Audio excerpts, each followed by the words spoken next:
harbor on a gray Tuesday morning, the skeleton crew of 12 moving with practiced efficiency despite our depleted numbers.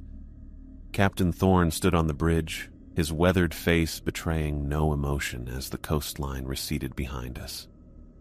After 15 years at sea, I'd learned to read the subtle signs of a troubled voyage before it began.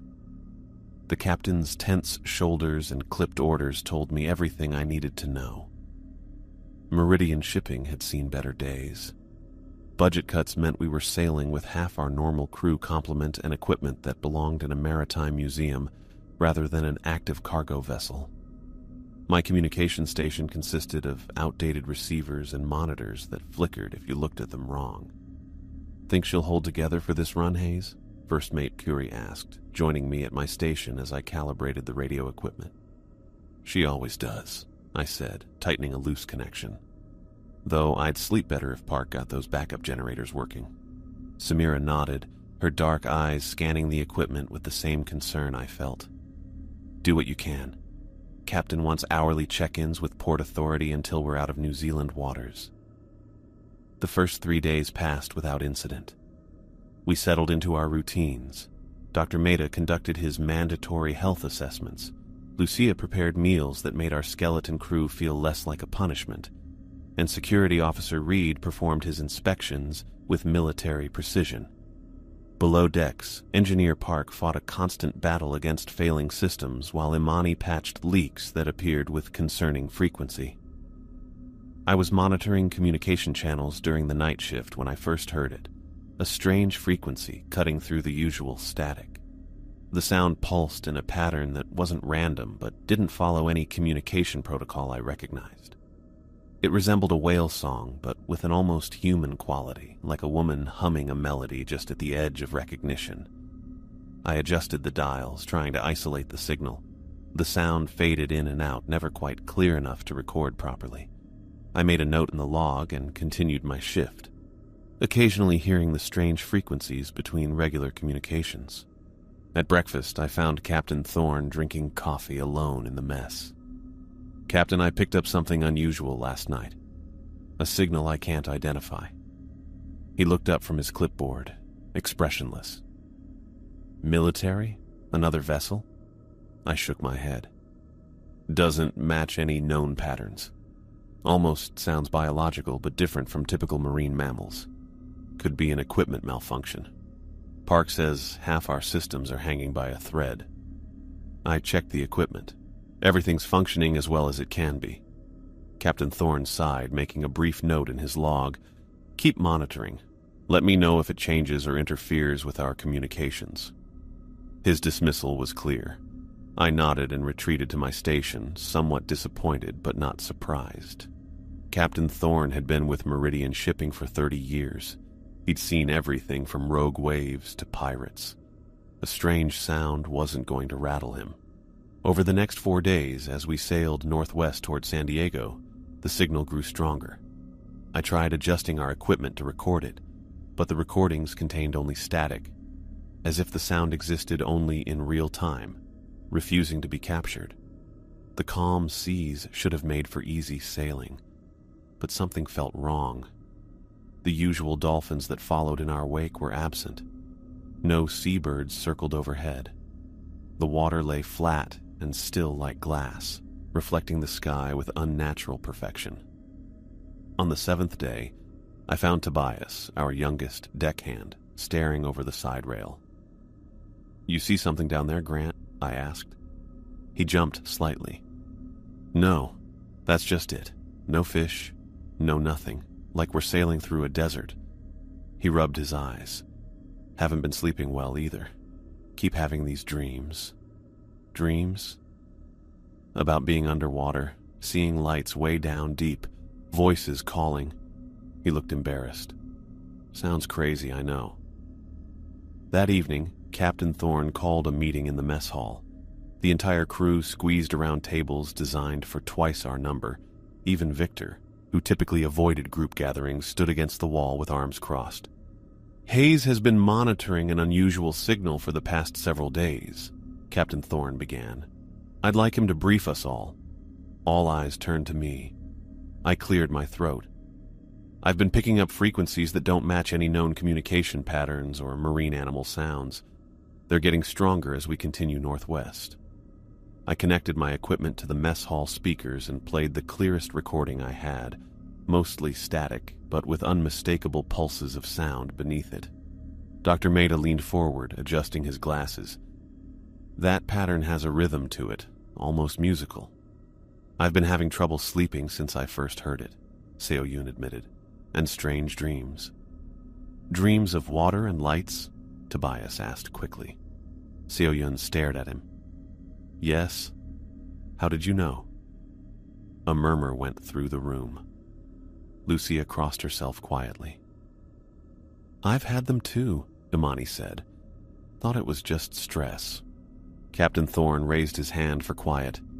Let's not jump to conclusions. Hayes, continue monitoring. Park, run a full diagnostic on our equipment.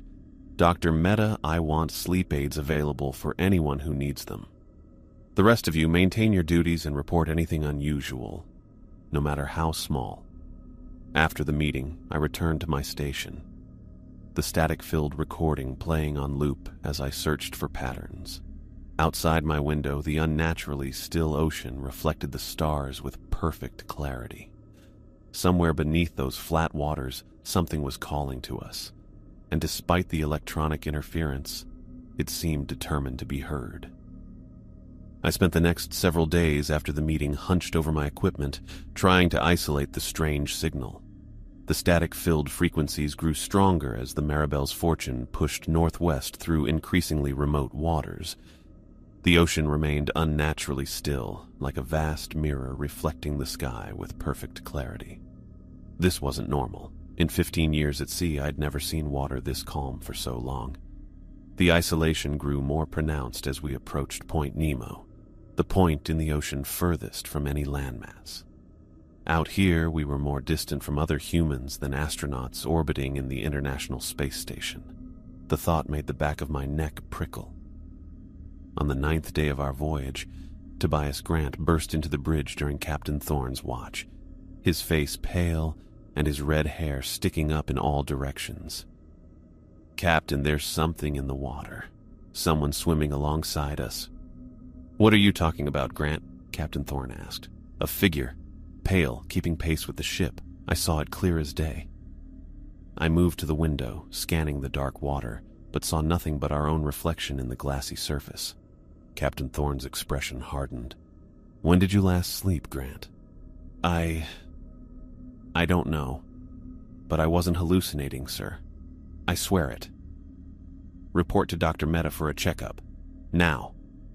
Captain Thorne's tone left no room for argument. After Tobias left, I turned to the captain. The signal's getting stronger, sir. Whatever it is. Focus on your duties, Hayes. I can't have the whole crew jumping at shadows.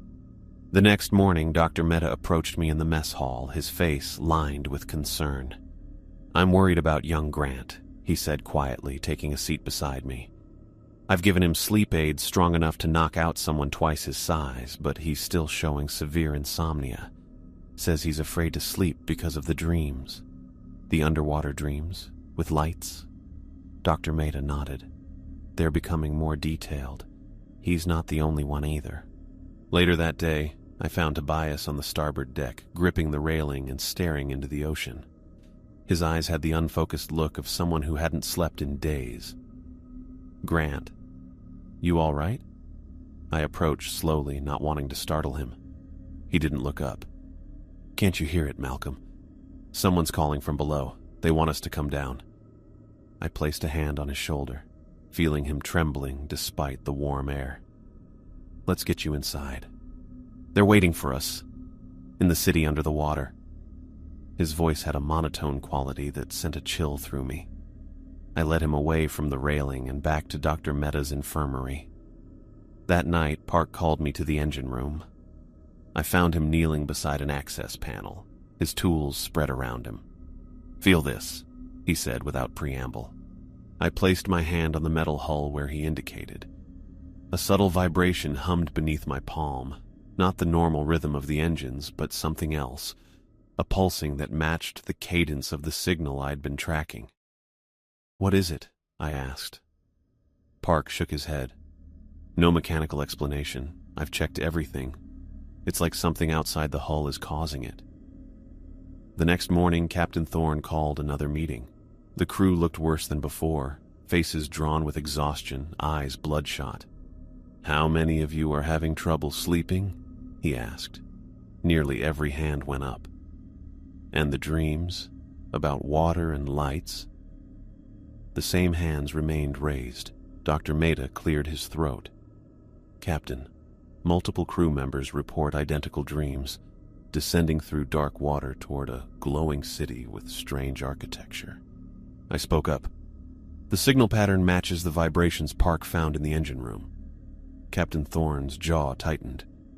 "Recommendations?" "Change course," Second Officer Rojas suggested. "See if the phenomena decreases. Run silent for 24 hours. Security Officer Reed added. "Cut all non-essential systems." Captain Thorne nodded. "We'll try both." Corey set a course northeast. Hayes, monitor for any changes in the signal. That night, I finally fell into an exhausted sleep, only to jerk awake at the sound of wet footsteps in the corridor outside my cabin. I grabbed my flashlight and pulled open the door. The hallway was empty, but a trail of water puddles led down the corridor before disappearing. I followed the wet marks, pulse racing. The ship swayed gently beneath me, but the corridor was otherwise dry. No leaking pipes, no rain. The puddles ended abruptly at the stairwell to the upper deck. The next morning, Park reported that the refrigeration units had malfunctioned despite his maintenance efforts. Lucia Fernandez, our cook, threw out spoiled meat, her normally cheerful face grim. "Never seen meat go bad so fast," she told me as I helped her dispose of the ruined food. "It's like something got into it overnight, but the cooler was sealed tight." Captain Thorne gathered us again, his weathered face showing fatigue. "No one travels alone from now on," he ordered. "Buddy system at all times, even for bathroom breaks. Check in with your department head every hour." For 2 days, we maintained this system, changing course twice more with no decrease in the strange phenomena. The signal continued to strengthen, now audible even without equipment. A musical humming that seemed to vibrate through the ship itself. On the 5th day after Tobias's sighting, Viktor Petrov vanished during his watch. His partner Omar had stepped away for just 5 minutes to check a navigation reading. When he returned, Victor was gone. We searched the entire ship, every corner, every compartment. Security Officer Reed organized us into teams, methodically covering the vessel. After 6 hours, all we found was Victor's cigarette lighter on the port railing, the one he always carried even though he'd quit smoking years ago. Reed gathered us on the deck, his military bearing rigid despite the worry in his eyes. No signs of accident or suicide, no blood, no evidence of struggle. "Could he have fallen overboard?" Captain Thorne asked. Reed shook his head. "The sea is calm. He was an experienced sailor, and there's no way he'd go over without making a sound." As night fell, the final blow came. The ship's engines failed mysteriously, shutting down with a series of groans and clicks. Park and his team worked frantically, but could find no mechanical reason for the failure. I stood on the deck with First Mate Corey as darkness settled around us. The Maribel's Fortune drifted aimlessly on the glassy sea, under an unnaturally clear night sky filled with stars. The water around us glowed with faint bioluminescence, creating the illusion that we were floating in space, suspended between the stars above and their perfect reflection below. The satellite phone, radio transmitters, and digital systems had all gone silent simultaneously. No explanation made sense. The backup batteries should have worked, but they too had drained within hours. The strange humming that had plagued us for days had ceased the moment we lost power, replaced by a silence more unsettling than any noise. "Any luck?" Captain Thorne asked from the doorway. His face looked gaunt, the lines around his eyes deeper than I'd ever seen them. "Nothing, sir. It's like something drained every electrical system simultaneously. He nodded grimly as if he'd expected this answer. Park says there's no mechanical explanation. The engines are intact, but they won't start. The auxiliary generators too. All of them. Even the handheld radios are dead. Captain Thorne's voice remained steady, but I caught the slight tremor in his hands, something I'd never seen before in 15 years of sailing under him. Our food situation deteriorated rapidly. The refrigeration units had failed completely, leaving Lucia to dispose of most of our perishable supplies. The smell of rotting meat had permeated the lower decks before we managed to throw it overboard. "We're implementing strict rationing," Captain Thorne announced at an emergency meeting in the dimly lit mess hall. 2 meals daily, canned goods only. Water will be provided from our manual desalination equipment. No one complained. We'd all seen enough to know our situation was dire. Victor had vanished without a trace, and now we were stranded with no way to call for help. On the 3rd day of drifting, Omar al-Sayed approached the captain and me on the bridge, carrying the old depth-sounding equipment he'd retrieved from storage. "I've been taking manual readings," he said, his voice low. "There are objects circling the ship, multiple objects maintaining consistent distance." "What kind of objects?" I asked. Omar shook his head. "They move too quickly to determine size or shape, but they're solid masses, not shadows or currents." Captain Thorne's jaw tightened. "No one approaches the railings alone. As of now, we implement a strict buddy system. No exceptions, even for senior officers." Word spread quickly. The already tense crew grew more vigilant, watching the water with wary eyes. I paired with Dr. Mehta for my shifts, finding his rational perspective comforting as we patrolled the starboard corridor. "The human mind creates patterns from randomness when under stress," he said, as we checked emergency supplies. "But when multiple people experience identical phenomena independently..." He didn't finish his thought. He didn't need to. On the 7th day adrift, Imani Okoro discovered something that shattered our last hopes of rational explanation. She'd been inspecting the hull with Reed when she called for the captain. "Sir, you need to see this," she said, leading a group of us to the port side where a rope ladder hung down to the waterline. Captain Thorne, Samira, Reed, and I followed her down. Just below the waterline, illuminated by our flashlights, were intricate patterns carved into the metal hull. Geometric shapes and swirling lines that resembled ancient Polynesian navigation symbols. "This isn't possible," Captain Thorne whispered. "When did this happen?" "They weren't there during our last inspection," Reed said, running his fingers over the carvings. "The metal isn't corroded. These were cut cleanly, deliberately." I stared at the precise patterns. Who could have done this while we're adrift in the middle of nowhere? No one answered.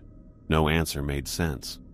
The following morning, Seo Yoon Choi called several of us to the lab she'd set up in the mess hall. Using equipment that didn't require electricity, she'd analyzed a viscous fluid trailing along the starboard side of the ship. "It's organic," she said, looking up from her microscope. "But it matches no known marine species. The cellular structure is..." She paused, searching for words. "It's organized in a way I've never seen before, almost crystalline." Sleep became a luxury none of us could afford, yet our bodies demanded it. Those who succumbed reported identical nightmares, descending through dark water toward an ancient city with impossible architecture, where pale figures moved through buildings made of coral and stone.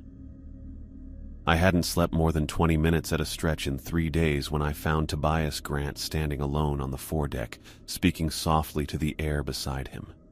"Toby?" I approached cautiously, aware we weren't supposed to be alone. "Who are you talking to?" He turned slowly, his eyes unfocused. "They want us to understand. They've been waiting so long, Malcolm." "Who has been waiting?" "The people below. They built their city when the land was still above water, before the ocean claimed it." His voice had an unnatural cadence, as if he were translating from another language. I gripped his arm. "Come on, let's get you to Dr. Mehta." Tobias jerked away with surprising strength. "They say it's too late for medicine. The joining has already begun." I reported the incident to Captain Thorne, but by morning, Tobias had vanished. His bunk remained made, his few possessions untouched. We searched every compartment of the ship, but found nothing. The day after Tobias disappeared, Imani went to inspect the strange carvings again, Reed accompanying her as required by the buddy system. He turned his back for 30 seconds to adjust his flashlight. When he looked back, Imani was gone. No splash, no cry for help, just gone. Panic rippled through the remaining crew. First, Mate Khoury organized regular sweeps of the vessel, teams of 3 checking every corner and compartment hourly. I joined the captain and Dr. Mehta for the midnight sweep, our flashlights cutting weak paths through the darkness. Did you hear that? I stopped abruptly in the corridor leading to the engine room. We stood still, listening.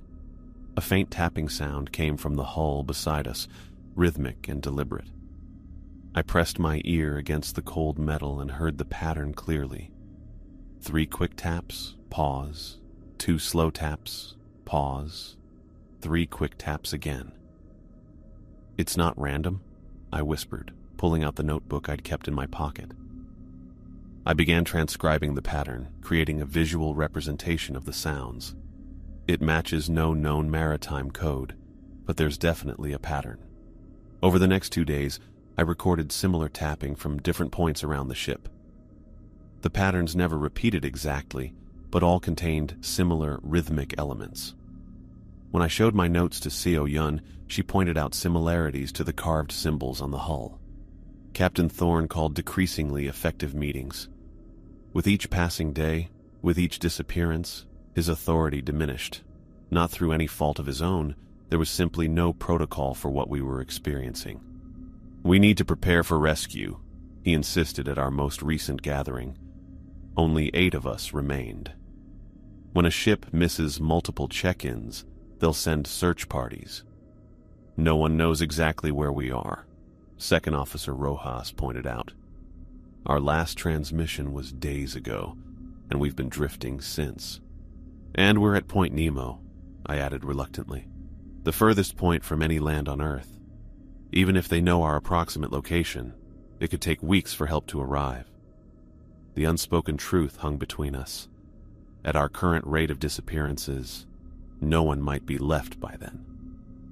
That night, as I sat alone in the darkened communications room, still trying fruitlessly to power up the equipment, the tapping started again.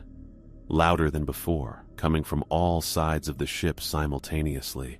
The pattern had changed, becoming more urgent and more complex. I pressed my hands against my ears but couldn't block out the sound. Through my window, I watched the unnaturally still ocean begin to glow with soft blue-green light that spread in concentric circles around our vessel. The light pulsed in perfect synchronization with the tapping against our hull. Whatever had been rising from the depths had finally arrived. The beautiful, eerie glow that had surrounded our ship didn't last.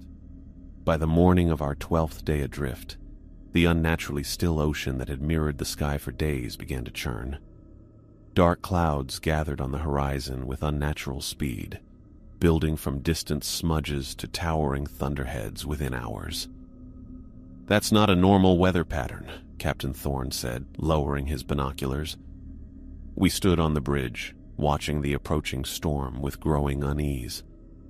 No gradual pressure changes, no wind buildup. The storm hit with shocking violence. One moment we had visibility for miles. The next, walls of rain slammed into the Maribel's Fortune from all sides. Lightning cracked across the sky in jagged patterns that resembled the carvings on our hull. First, Mate Khoury organized the remaining 8 crew members in the mess hall, the most structurally sound part of the ship. The Maribel's Fortune pitched and rolled, sending loose items crashing across the floor. Park and Dr. Mehta secured our dwindling supplies while Lucia led Seo Yun in prayer.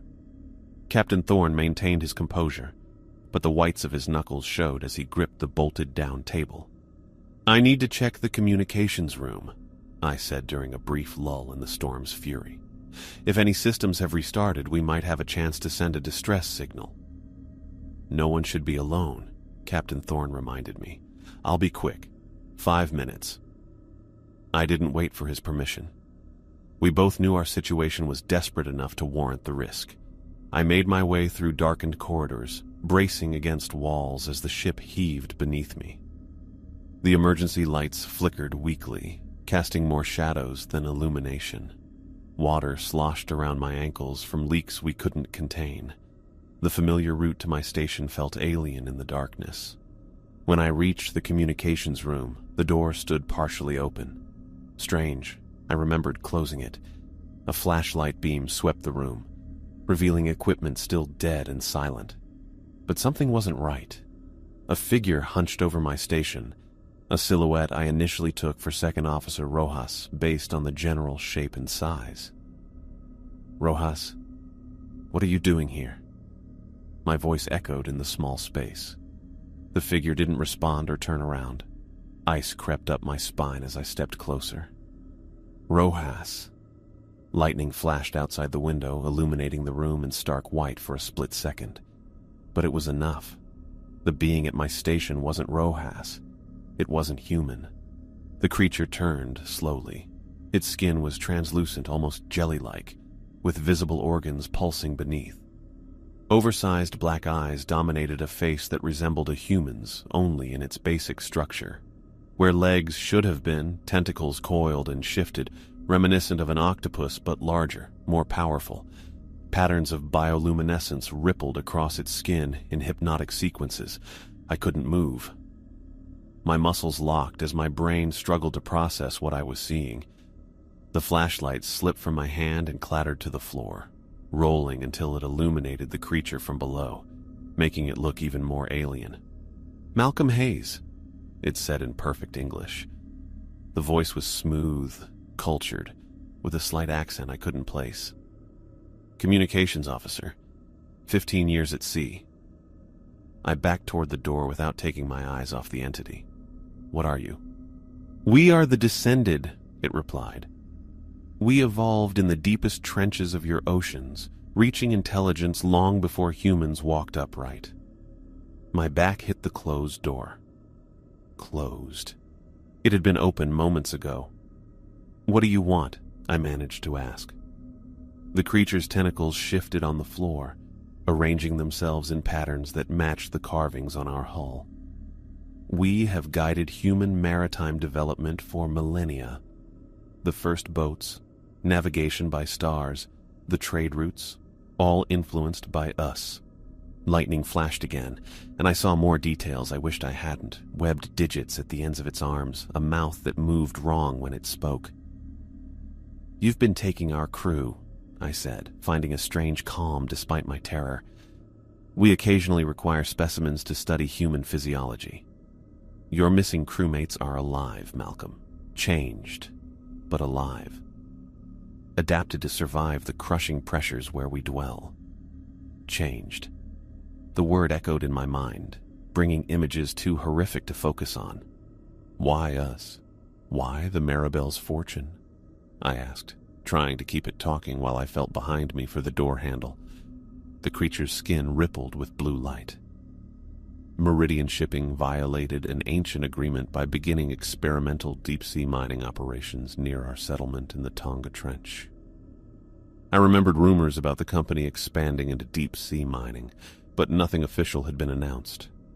"We're a cargo vessel. We don't mine anything. This vessel carries surveying equipment for the next phase, hidden in containers marked as agricultural machinery." The creature moved slightly closer. "Your corporate masters did not inform the crew, of course. Humans compartmentalize information. It makes individuals blameless, while the collective commits atrocities." My hand found the door handle at last. I turned it slowly, trying not to draw attention to the movement. "The other ships that disappeared in this region over the past decade, was that you too?" I asked. "Those who violate our waters must be studied, must be changed. This has been our way for thousands of years." I pulled on the handle, but the door didn't budge. I yanked harder, abandoning subtlety.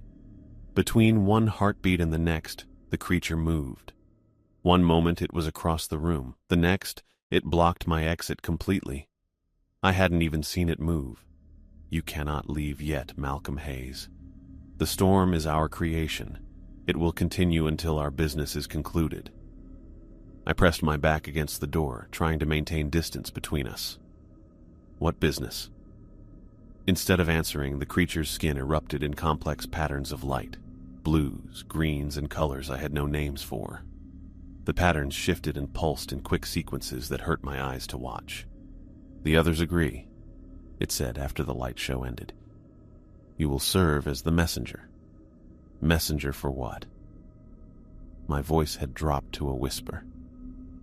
The age of ignorance ends now. Humans believe they own the oceans because they skim its surface like insects. You will tell your kind that the true depths belong to the descended. The mining stops, or we will take more than just occasional ships. Through the window, I saw the storm intensify, waves crashing over the deck with enough force to bend metal. The creature's bioluminescent patterns synchronized with the lightning outside, as if it controlled the elements themselves. I realized with creeping horror that perhaps it did. The creature's bioluminescent patterns illuminated my face as I pressed myself against the communications room door. My heart pounded so hard I thought it might burst through my chest. The mining stops, or we will take more than just occasional ships, it repeated, its voice unnaturally smooth despite the inhuman configuration of its mouth. Before I could respond, the door behind me suddenly pushed inward. I stumbled forward, nearly colliding with the creature as Captain Thorne's voice rang out behind me. Hayes! What the hell is taking so... His words cut off abruptly. In the beam of his flashlight, I saw Captain Thorne's weathered face drain of color. First, Mate Corey and Dr. Meta stood frozen beside him, their expressions shifting from concern to shock to pure horror.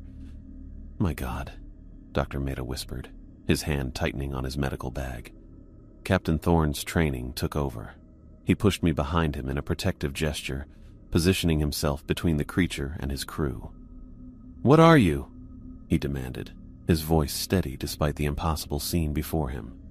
The creature's skin erupted with pulsing blue-green light that synchronized perfectly with a deafening crack of thunder outside. The storm that had been raging intensified, as if responding to the entity's presence. Through the window, I saw waves crashing over the deck with enough force to bend metal railings. We have already introduced ourselves to your communications officer, the creature said. We are the Descended. Samira's hand moved toward the knife at her belt, but the creature noticed, its oversized black eyes fixed on her. Weapons will not help you, First Mate Corey. Samira froze. How do you know my name?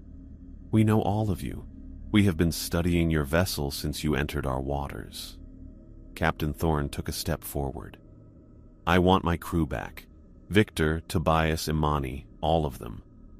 The creature's skin rippled with patterns I couldn't interpret, but the emotion seemed clear, something like amusement or pity. Those you name still exist, Captain Elias Thorne, but they are changed. The transformation is irreversible. They now serve as ambassadors between our species, adapted to survive in our domain. That's abduction, Captain Thorne growled. Return them now. Dr. Meta placed a restraining hand on the captain's arm. Sir, I don't think... In a movement faster than my eyes could track, Captain Thorne lunged forward. He had pulled his utility knife from his belt and aimed it at where the creature's heart might be, if it had one. The knife never reached its target. Captain Thorne froze mid-motion, suspended as if caught in invisible amber. His eyes widened in panic as he struggled against the unseen force. Violence is inefficient, the creature said. We have evolved beyond such primitive responses. With a flick of its webbed appendage, it released the captain. Thorne stumbled backward, gasping for breath. You are not alone on this vessel, the creature continued. Many of us surround your ship. We have monitored humanity's oceanic expansion for centuries. The air in front of us shimmered.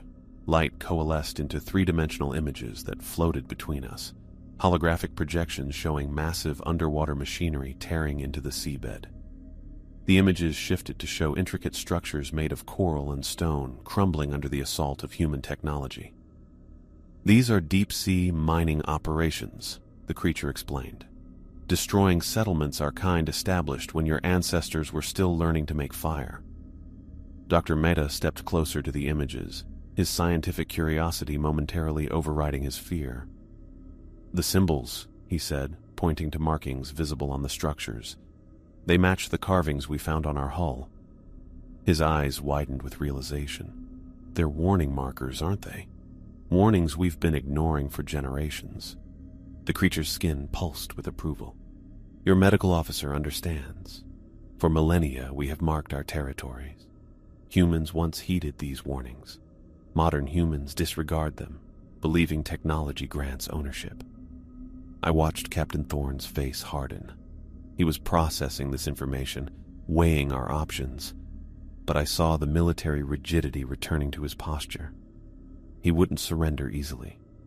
Samira moved slightly forward, placing herself between Thorne and the creature. "What do you want from us now?" she asked. The creature's tentacles arranged themselves in complex patterns on the floor. "We offer a choice to each survivor. Join your missing comrades in transformation, become adapted to our world and serve as bridges between species, or return to your kind and deliver our message about the consequences of further deep-sea exploitation. You can't just transform people against their will," Captain Thorne snapped. "We're human beings, not specimens." "Yet humans transform our world without consent," the creature replied. "The balance must be restored." Samira turned to Captain Thorne, her voice low but urgent. "Sir, we should consider cooperation. We're outnumbered and outmatched." "We don't negotiate with kidnappers," Captain Thorne hissed back. The creature's attention shifted to me. Its oversized eyes seemed to bore into my mind. "Malcolm Hayes, you understand patterns, frequencies, communication across barriers. Your mind is suited to carry our message." Cold sweat broke out across my forehead as I realized I was being selected for something. The creature saw something in me. My communication skills, my understanding of patterns.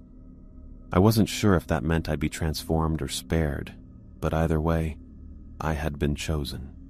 A sound from the corridor drew our attention. Second Officer Rojas appeared in the doorway, his face ashen.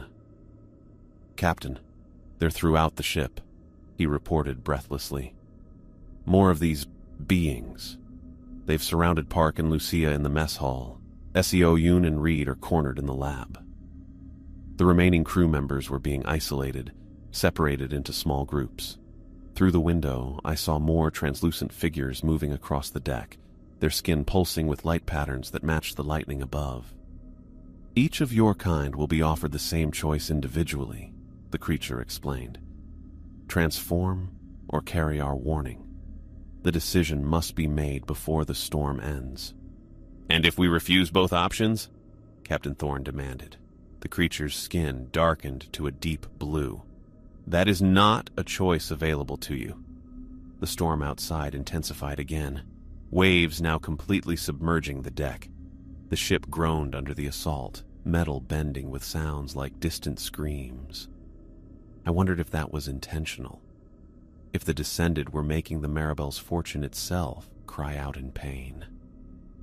Dr. Mehta moved closer to me, his voice barely audible over the storm.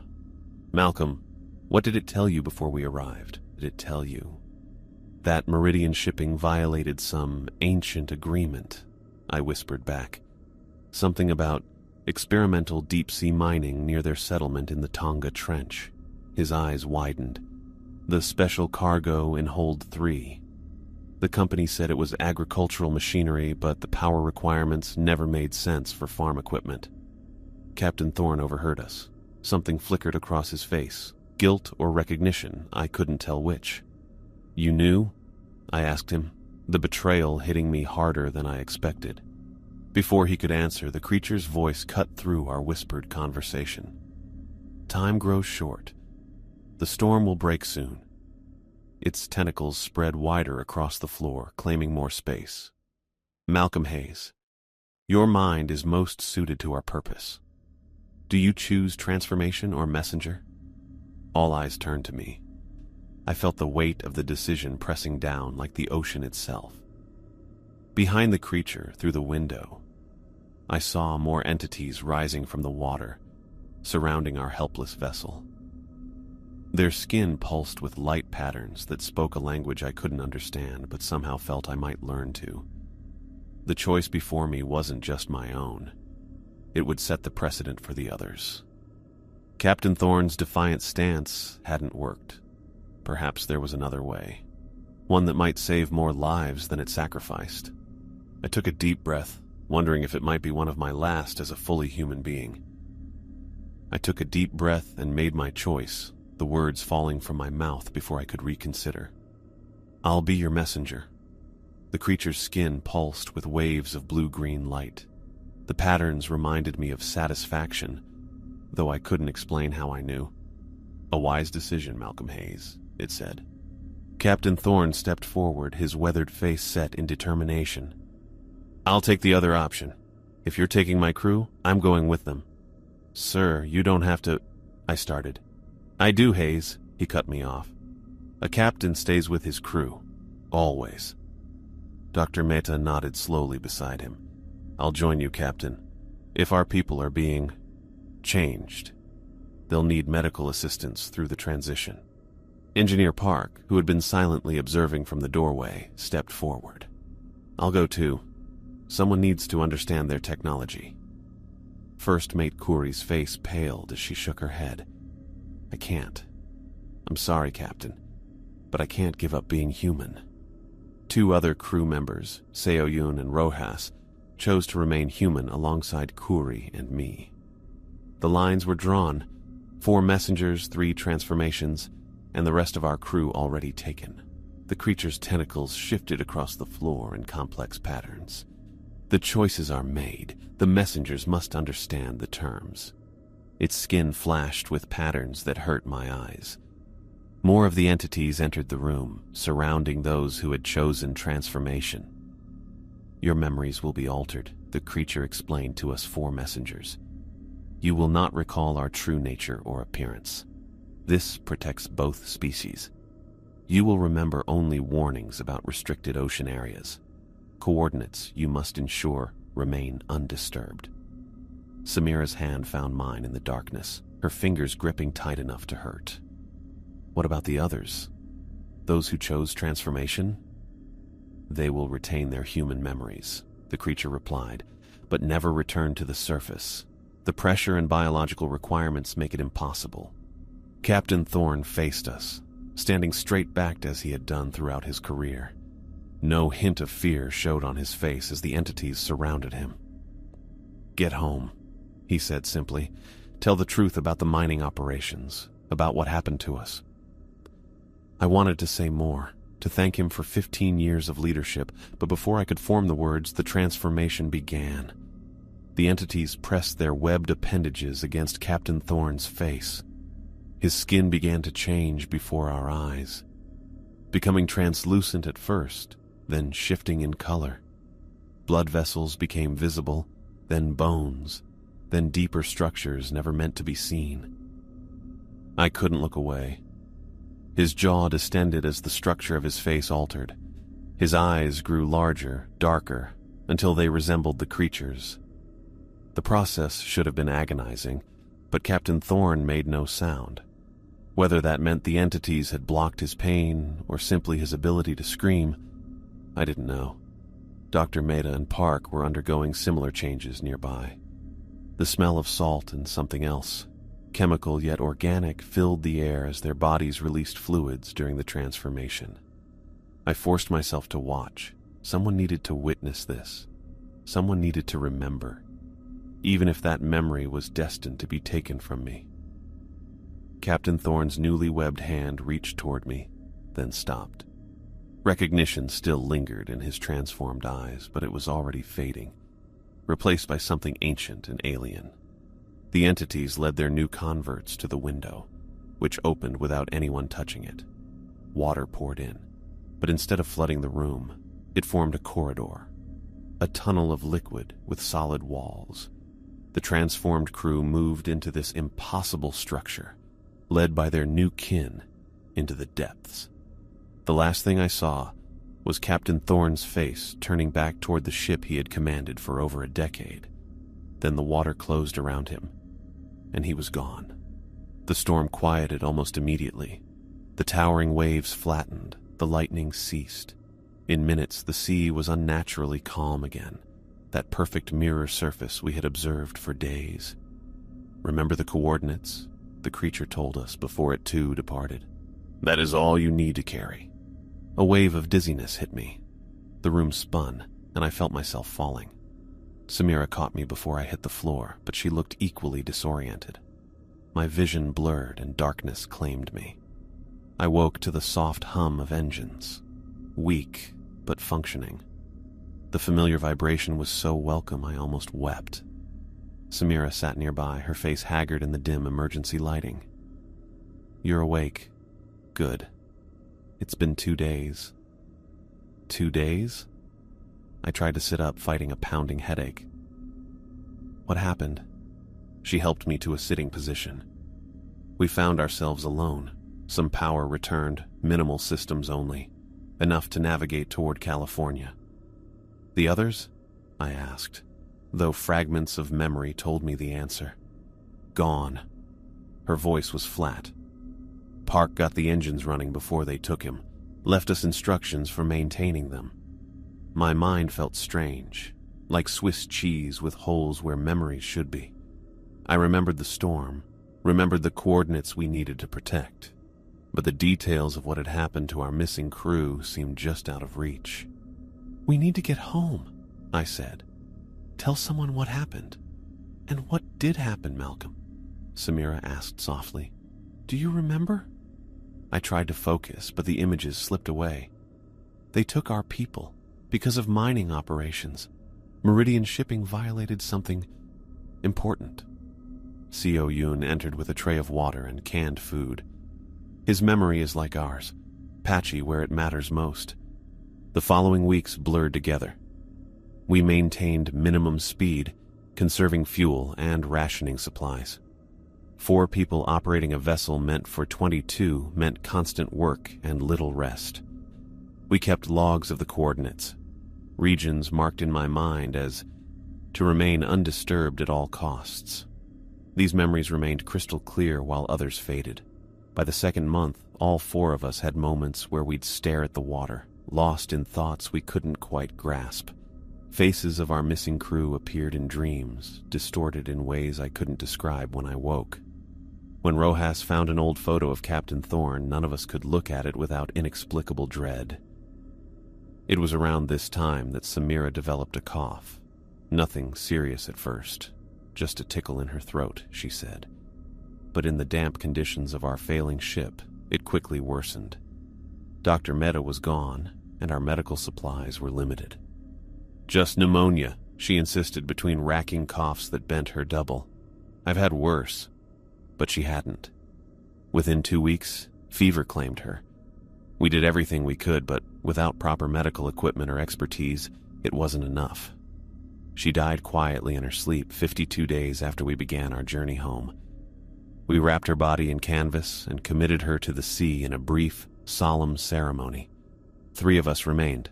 Our memories continued to fragment. Sometimes I'd find Seo Yun and Rojas standing at the rail, staring into the water for hours. I'd call their names 3 or 4 times before they responded. On the 70th day, Rojas didn't respond at all. He jumped over the side while I was checking our coordinates, and Seo Yun was asleep. No note, no warning. One moment he was on board, the next gone. We searched for hours, but the ocean kept him. He was talking to something in the water last night, Seo Yun told me later. I thought he was sleepwalking. I wondered if I'd missed signs of a psychotic break or if something else had called to him from the depths. Neither explanation provided comfort. The final month I spent alone. Seo-Yoon disappeared 5 days after Rojas. I woke to find the door to her cabin open, her bed empty. No signs of struggle, no farewell message. Just gone, like the others. Solitude changed me. I talked to myself constantly, afraid of what would happen if I stopped hearing a human voice. I maintained the ship as best I could, kept the engines running, and updated our course. The instruments were functioning enough to navigate, though communication systems remained dead. My logbook became my only companion. Each day I recorded our position and updated the list of coordinates marked regions to remain undisturbed at all costs. These areas formed a pattern across the Pacific that made sense in ways I couldn't articulate. Territories surrounding deeps that no human expedition had properly mapped. At night, I watched the ocean with equal measures of dread and fascination.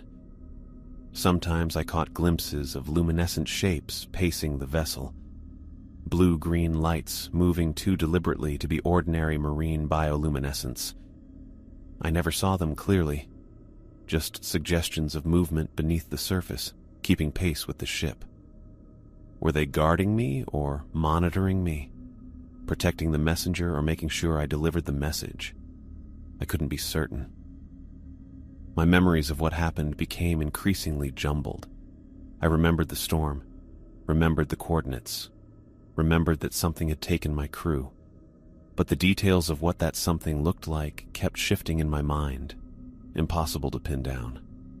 Every time I tried to draw what I'd seen, my hand refused to cooperate. Only the coordinates remained clear, burned into my mind like a brand. Territories that must remain undisturbed, places where something ancient dwelled beneath the waves. I couldn't remember why these locations were important, only that protecting them meant survival, not just for me, but for everyone. On clear nights, when the stars reflected perfectly on the glassy sea, I sometimes felt the presence of Captain Thorne and the others, not as ghosts, but as something else. Observers from another realm separated from mine by just a few fathoms of water. The ocean, I had come to understand, was not what we had always believed. It was not empty space between land masses, not just a resource to exploit. It was territory, ancient, claimed, and watched. We had been trespassing, and now I carried the warning. California's coast appeared on the 93rd day. By then, I was barely human myself, malnourished, sleep-deprived, and half-mad from isolation. But I had maintained the ship, kept the course, and preserved the coordinates. I had fulfilled my purpose as the messenger. As land approached, I felt the luminescent followers finally fall away. Their task complete, they returned to the deeps where Captain Thorne, Dr. Maida, and the others now dwelled. I gripped the worn logbook containing the forbidden coordinates and prepared to deliver a warning I only partially understood. 3 years passed like a slow-motion nightmare after they found me. I was the lone survivor on the Maribel's Fortune, drifting toward California with a logbook full of coordinates and a fragmented mind. The Coast Guard intercepted the vessel 20 miles offshore, surprised to find a ship reported missing months earlier with only one crew member aboard. The interrogations began immediately. Maritime officials, company executives, and eventually psychiatrists all wanted my story. I told them everything I remembered: the power failure, the disappearances, the strange beings from the deep we came to know as the Descended. I showed them my logbook with the coordinates of regions that must remain undisturbed at all costs. They listened with professional interest that gradually transformed into skepticism, then pity. Mr. Hayes, these experiences you're describing align with known effects of prolonged isolation and possible exposure to neurotoxic compounds, Dr. Reeves explained during my 4th psychological evaluation. The hallucinations, the memory gaps, they're consistent with environmental poisoning combined with extreme stress. The official investigation concluded that equipment malfunctions had caused toxic fumes to be released throughout the ship. The report suggested that crew members, in states of confusion, had likely fallen overboard during the storm. My survival was deemed miraculous but explicable. Meridian Shipping issued condolence payments to families, closed the case, and distanced themselves from any mention of deep-sea mining operations. I took my settlement money and moved to Nebraska, about as far from the ocean as I could get. The endless fields of corn and wheat became my new horizon line.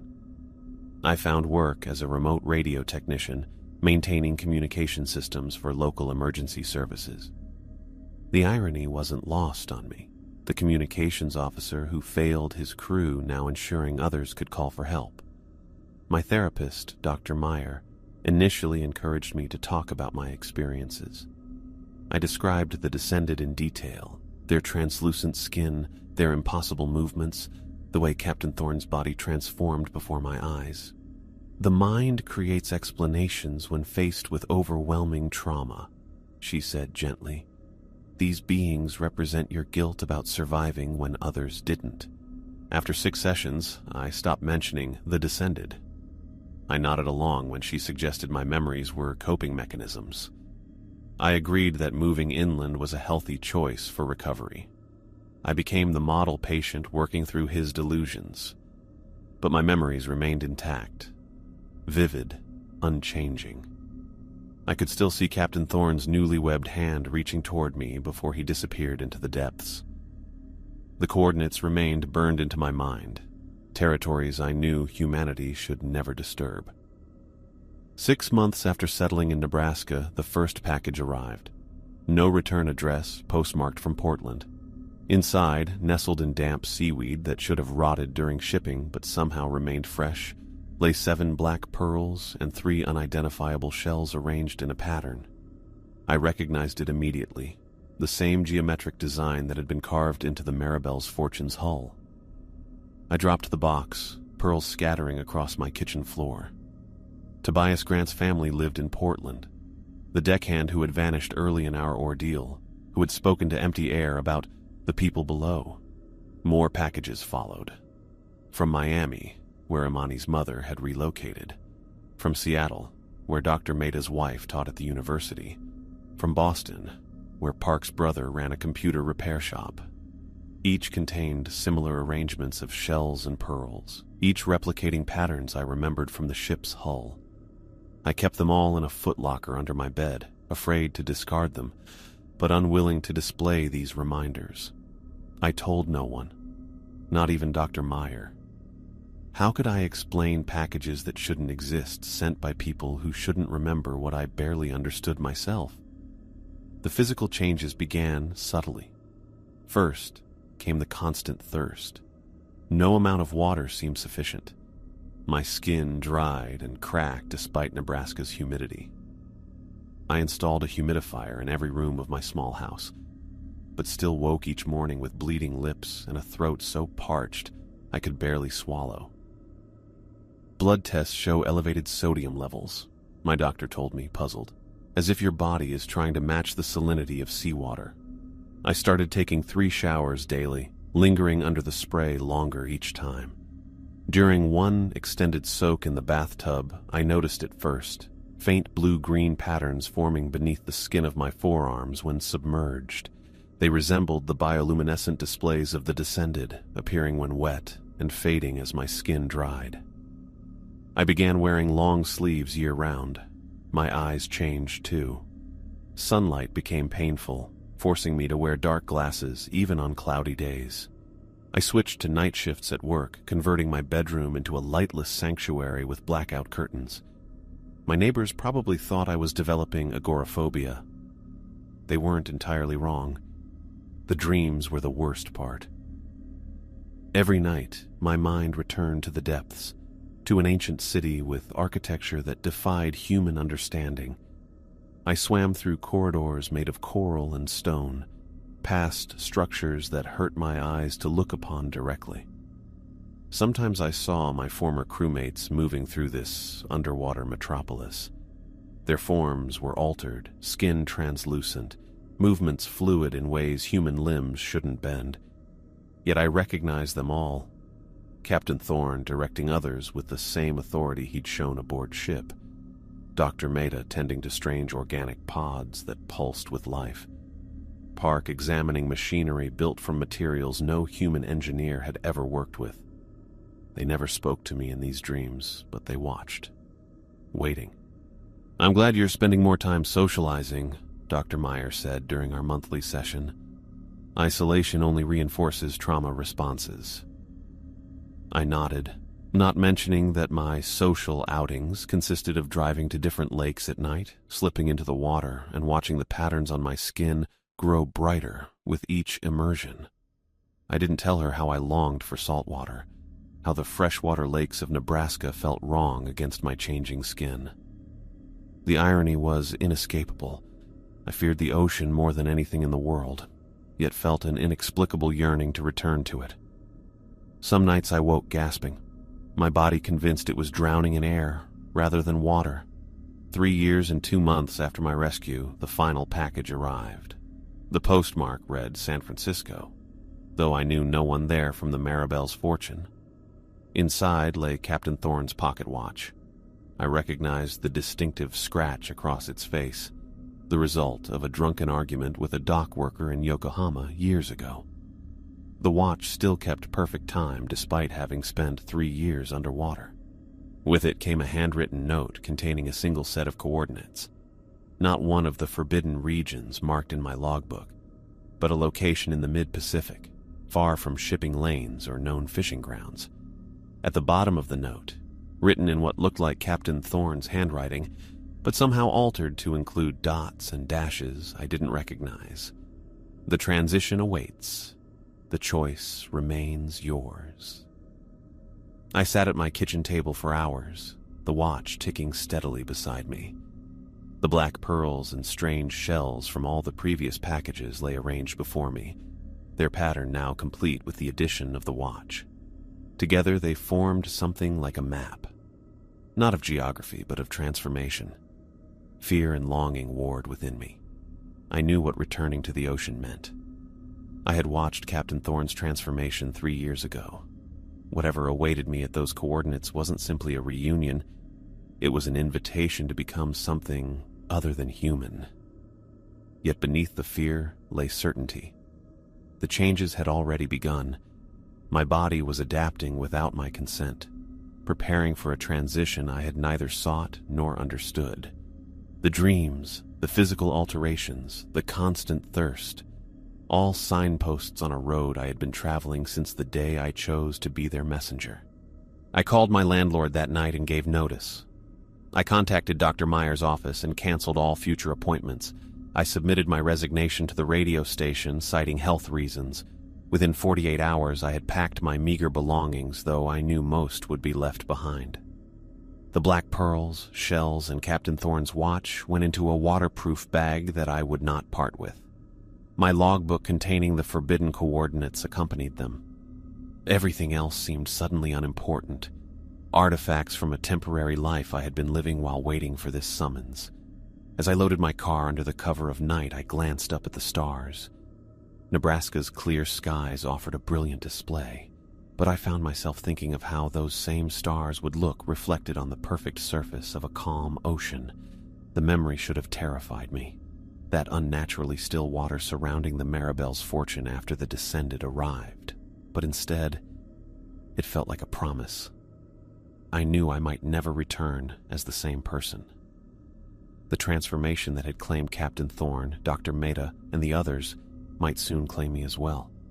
But as I pulled away from the small house that had never truly been home, I felt something close to peace. The call of the Descended was not something I could ignore any longer. My time as their messenger was ending. Whatever waited beneath the waves, evolution, transformation, or something beyond human understanding, I was finally ready to embrace it.